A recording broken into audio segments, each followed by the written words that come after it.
L'Irlande et la France sont dans la même situation. Défaite à l'extérieur lors du premier week-end et victoire en deuxième journée. Mais record de points marqués, 63 pour l'Irlande contre l'Italie, et victoire étriquée de 6 points pour la France contre l'Écosse. Retour dans le 15 du trèfle de Johnny Sexton, Rory Best et Jack McGrath, tous les trois titulaires. Du côté des Bleus, Rabah Slimani, Bernard Leroux et Johan Huget débutent le match. Les hommes de Joe Schmidt restent sur 9 matchs sans défaite à la maison. Mais c'est la France qui marquait en premier, Camille Lopez sur pénalité et 3-0 pour les visiteurs.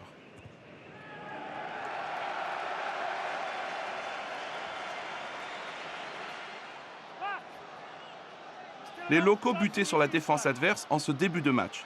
Et c'était la France qui se montrait dangereuse. Sur une situation d'avantage, Lopez tapait une diagonale et l'Irlande cédait.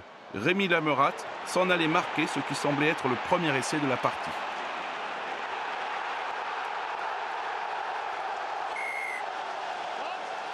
L'arbitre Nigel Owens demandait au TMO de vérifier un possible en avant et il était considéré que Gaël Fickou avait commis un en avant l'essai.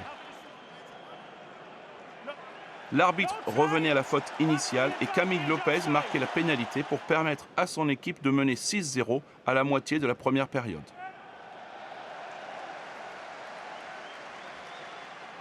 L'Irlande, à la recherche d'une deuxième victoire consécutive sur la France pour la première fois en 14 ans, se montrait dangereuse pour la première fois à la 29e minute avec une percée de Sexton, puis un coup de pied à suivre qui semait la panique.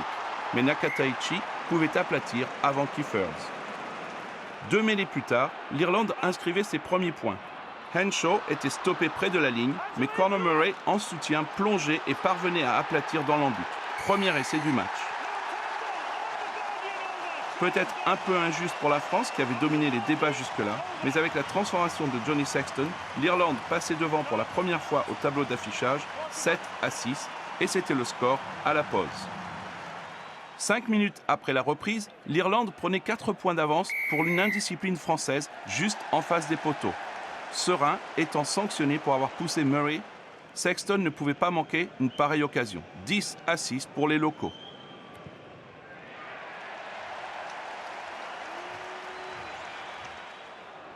Alors que les conditions climatiques empiraient, à la 50e minute, une nouvelle action irlandaise douchait les espoirs français. 13-6 sur une situation d'avantage, Johnny Sexton tentait le drop sans pression entre les poteaux.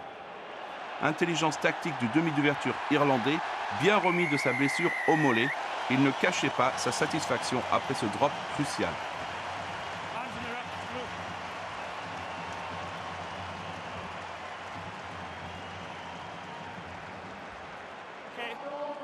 Malgré un ballon rendu glissant, les deux équipes jouaient beaucoup à la main et l'Irlande se montrait menaçante sur une longue séquence impliquant Sexton, Zibo, Murray, Hislip et Donnacha Ryan qui étaient stoppés près de la ligne.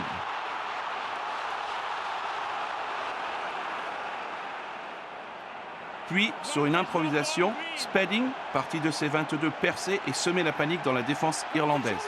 La France montrant ses qualités offensives qui ont fait sa réputation au cours des ans. Les Bleus tentaient et relançaient les ballons et sur un turnover, ils se montraient une nouvelle fois dangereux. Mais malheureusement pour les hommes de Guinoves, leurs initiatives ne se concrétisaient pas au tableau d'affichage. Mais les Bleus se faisaient menaçants.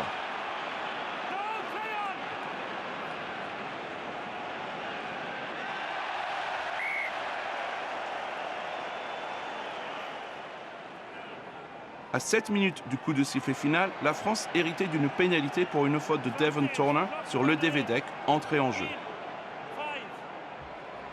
Les Bleus décidaient de prendre les points au pied pour revenir à 7 points. Réussite de Lopez et 16-9 pour l'Irlande. Suspense en perspective pour les minutes qui restent à jouer.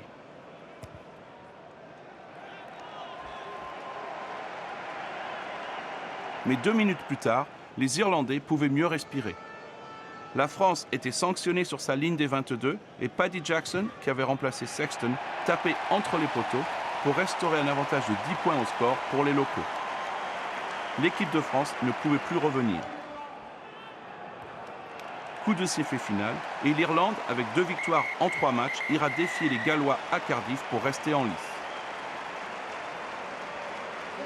Deuxième défaite à l'extérieur pour les Français, pratiquement éliminés de la course au titre. Score final à l'Aviva Stadium, Irlande 19, France 9.